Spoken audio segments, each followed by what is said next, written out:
Good morning, everyone. It's Wednesday, July 14th, coming to you live from Seoul. I'm Kim Mo-gen. Before we begin, these are the stories we're following at the top of the hour. South Korea reports 1,615 new COVID-19 cases Wednesday, the highest ever recorded by the nation since the start of the pandemic. As part of efforts to curb the spread, regions outside of the capital area in the nation have also raised the level of social distancing to 2. President Moon Jae-in will chair a strategy meeting in the coming hour on the New Deal initiative, marking a year since the plan was first unveiled. He is set to reveal his vision to head toward a Korean New Deal 2.0. And the number of people employed in South Korea rose on year for the fourth straight month, totaling 27.6 million in June, backed by economic recovery and the base effect from severe job losses last year. Our top story this morning, South Korea has seen another record daily COVID-19 tally on Wednesday, coming in at over 1,600 for the first time. To curb the rapid spread of the virus, the government has raised social distancing measures outside the capital area to level 2, except for a few regions. For more, we have our Kim Dami on the line for us. Dami, give us the details. Mugan, the country reported 1,615 new cases earlier this morning. That is yet another record daily tally. And with this trend, the local health authorities are concerned that cases could reach 2,300 a day by mid-August. In fact, the health experts say the figure may exceed that. And with cluster infections popping up across the country, the government will enforce level 2 distancing measures outside the metropolitan area, except for Sejong, Jeollanam-do Province, Jeollabuk-do Province, and Gyeongsang-buk-do Province. Crowded summer vacation spots like beaches and tourist areas need intensive site inspections. I urge local governments to actively respond. On the vaccine front, reservations will reopen for those aged between 55 and 59 at 8 p.m. on Wednesday. On Monday, Moderna vaccine bookings became available for that age group, but the booking site crashed due to a server overload as thousands of people tried to connect all at once, and all the slots were fully booked by 3 p.m. Reassuring the nation that there are enough vaccines in hand, the PM pledged to swiftly carry out the vaccination program and improve the booking system for quick and convenient inoculations. An additional 799,000 doses of Pfizer's vaccine also arrived early Wednesday in South Korea. It's enough to vaccinate almost 400,000 people, and they'll be used to inoculate high school seniors and teachers from next Monday. That's all I have. Back to you, Morgan. Thank you for that, Tammy. We appreciate it. The World Health Organization warns the Delta variant is on track to becoming the global dominant strain. South Korea is seeing the signs, with the detection rate of that variant rising to nearly 30%. Lee Kyung-eun zooms in on the changes. Delta is the fastest and fittest COVID-19 variant, says the WHO. It's capable of spreading from 1 person to 4 people, compared to 2.5 people for the original strain. And a recent study from Australia shows a nearly 100% household transmission, compared to 25% for other types of the virus. That has helped Delta rapidly gain ground worldwide. It was first detected in India last October, but by the start of June, it has spread to 62 countries. 2 weeks later, it had been detected in 80 countries, and 2 weeks after that, 100 countries. In some of those countries, Delta has become the dominant strain, including those with high vaccination coverage, like the UK. There, the variant is responsible for more than 96% of new infections. In the US, Delta accounts for nearly 60% of new cases. Like other Asian countries, South Korea is reporting relatively fewer cases of Delta. But authorities believe the country is not safe either. We're not ruling out the possibility of Delta becoming dominant in August. In mid-June, the detection rate of the Delta variant was at 2.8% in the capital region. But by the first week of July, the number jumped to 26.5%. And as far as variants are concerned, Delta is indeed the dominant one. It accounts for 63% of all recent variant cases, mostly coming from the capital region. In the greater Seoul area, Delta has been detected twice as much as the Alpha variant in the last week. The Delta variant has also caused breakthrough infections of fully vaccinated people. But the WHO says there's still hope, as the shots protected most people from getting severely sick or dying. Lee Kyung-eun, Arirang News. President Moon Jae-in will chair a strategy meeting this morning on the Korean New Deal initiative to mark a year since the plan was first unveiled.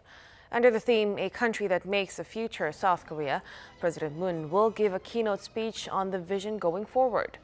The finance minister will announce the specific details.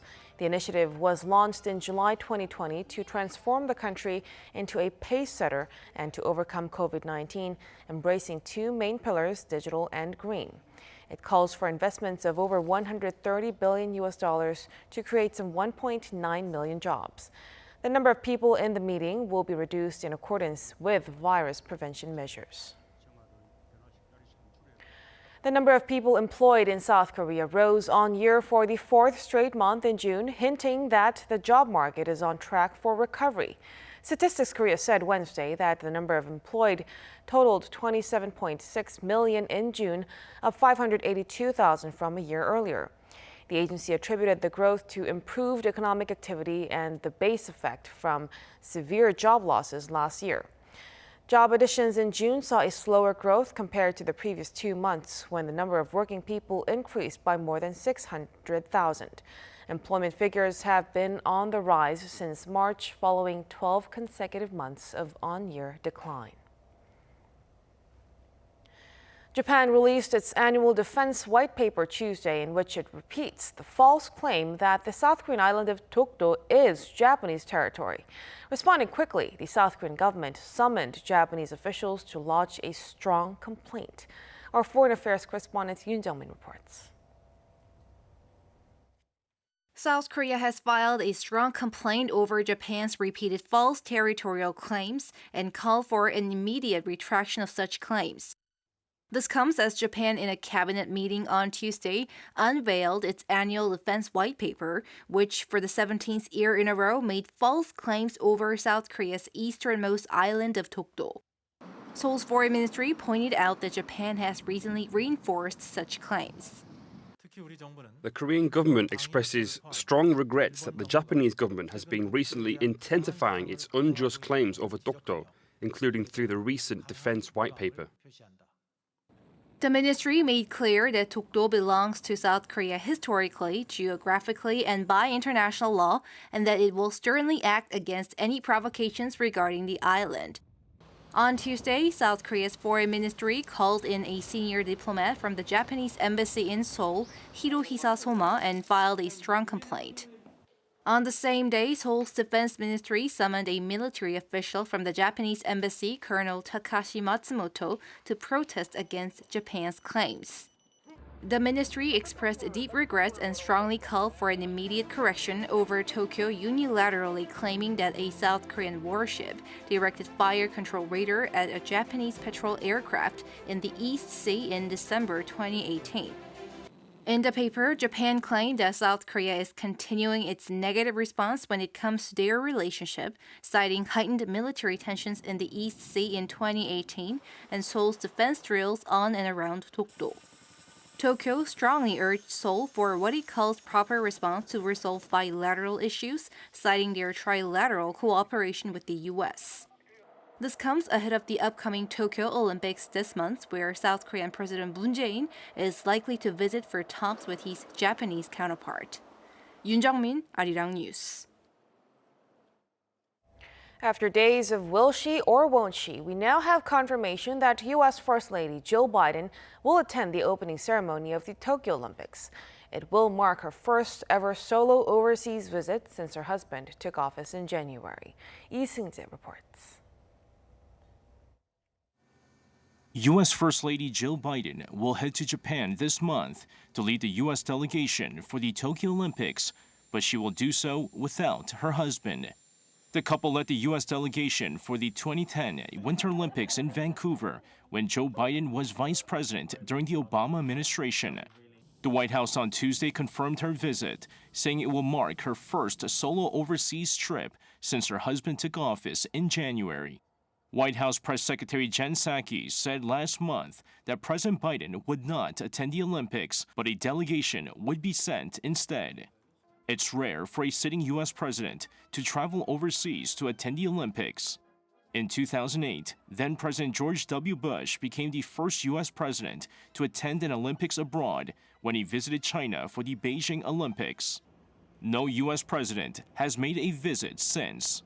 Former President Barack Obama did not attend any Olympics during his time in office, including the Winter Games in Vancouver and Sochi, nor the Summer Games in London and Rio de Janeiro. Delegations were sent instead, with then First Lady Michelle Obama leading the delegation for the 2012 London Olympics. Former President Donald Trump sent a delegation led by then Vice President Mike Pence and his wife Karen to the 2018 Pyeongchang Winter Olympics in South Korea. His daughter Ivanka attended the closing ceremony. Lee Seung-jae, Arirang News. The U.S. has strengthened its warning to businesses about the growing risk of maintaining business ties with China's Xinjiang province, citing forced labor and human rights abuses in the region. The U.S. State Department says businesses and individuals that don't sever ties to the Xinjiang region could find themselves in violation of U.S. law. The U.S. Department of Labor and the Trade Representative's Office also joined the updated advisory, signaling broader U.S. government coordination on the issue. The advisory was first released last July under the Trump administration's State, Commerce, Homeland Security, and Treasury departments. We are entering the hottest part of the season in South Korea. Monday was the year's first so-called tropical night. Data also shows summers have been getting hotter around the world. Seoul reports. Korea's rainy season is expected to end early next week, and then it will get even hotter. The Korea Meteorological Administration is forecasting a heat wave to start around the 20th of this month, after a bout of rain on the 18th and 19th. Seoul has already had this summer's first tropical night, a technical term for when the temperature stays above 25 degrees Celsius all night long. And South Korea's summers are becoming hotter overall. According to the KMA, heat waves in the country over the past decade have been 3 or 4 days longer. Data shows similar trends around the world. Last Sunday, most of Spain was put under a heat warning. It got up to 44 degrees on Sunday in the southeastern Spanish city of Murcia, and in the capital Madrid as well as Sevilla, it reached 4 degrees. Canada last month saw the highest temperature the country has ever recorded at 49 degrees. The heat in the town of Lincoln, British Columbia, beat the previous record by 4 degrees, and this led to several deaths. It also rose into the 40s across the border in the U.S. states of Oregon, Washington, and Nevada. In Oregon this week, it is expected to be about 5 degrees higher than the season average. And this unusual heat is connected to global warming caused by greenhouse gas emissions. The cause is rising greenhouse gas emissions due to fossil fuel consumption. Global warming has accelerated since 2010. High-latitude countries such as Canada are especially vulnerable to global warming. The expert says that Korea could see temperatures above 40 degrees and the whole world will continue to get hotter unless something is done to address carbon emissions. Seung-kyung, Arirang News.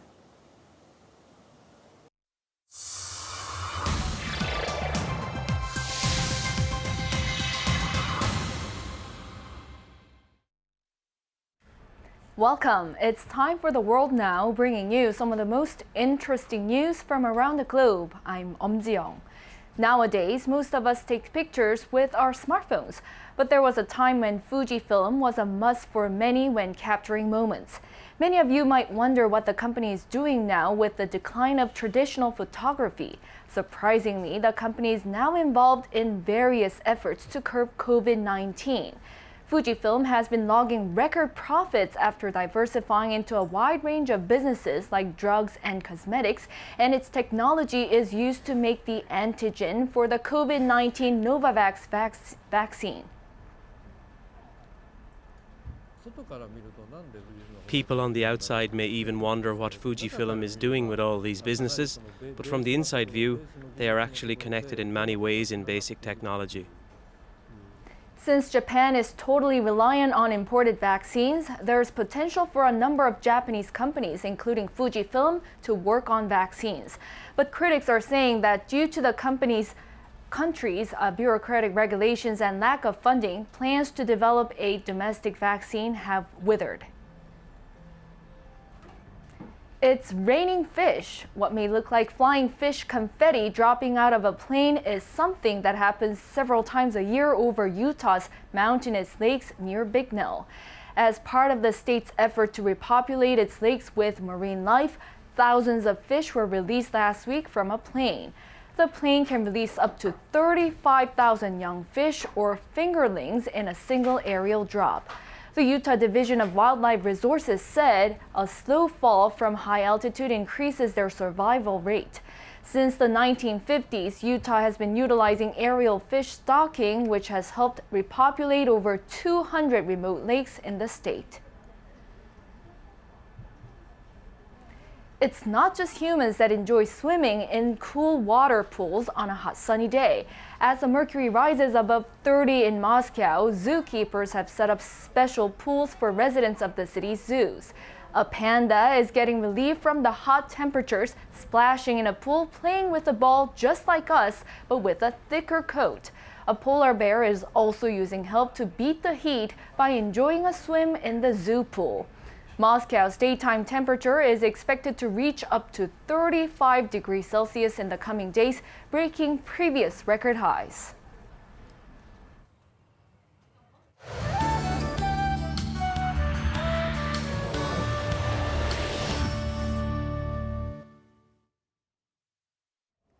Good morning. The seasonal heat wave continues to grip much of Korea, with more regions now under heat wave warnings. That's including Seoul's southwestern districts of Yeouido and Sindorim. Well, we'll see passing rain in the east with 5 to 60 millimeters in the forecast, but mostly sunny skies and high humidity will dominate. In Seoul, we'll make it to 33 degrees. Daegu, Gyeongju will be topping out at 35 degrees this afternoon with strong UV rays beating down on us. It's not only the heat-related illnesses that we need to be mindful of. Rates of foodborne illness increase in hot, humid weather conditions, so please remember to handle and store food properly. As much as we'd appreciated some monsoon rain to bring us some welcome relief from the ongoing heat, rainy season is actually forecast to come to an end next week. Then, even more oppressive heat is expected to set in nationwide. That's Korea for you, and here's a look at the weather conditions around the world.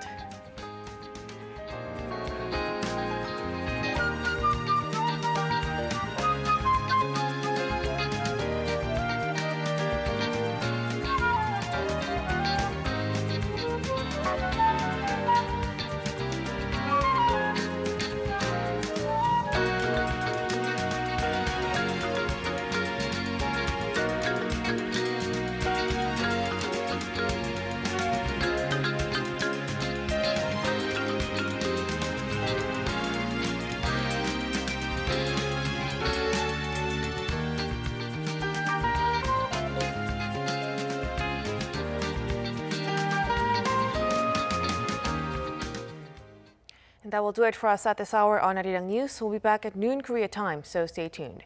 Thank you for watching and goodbye.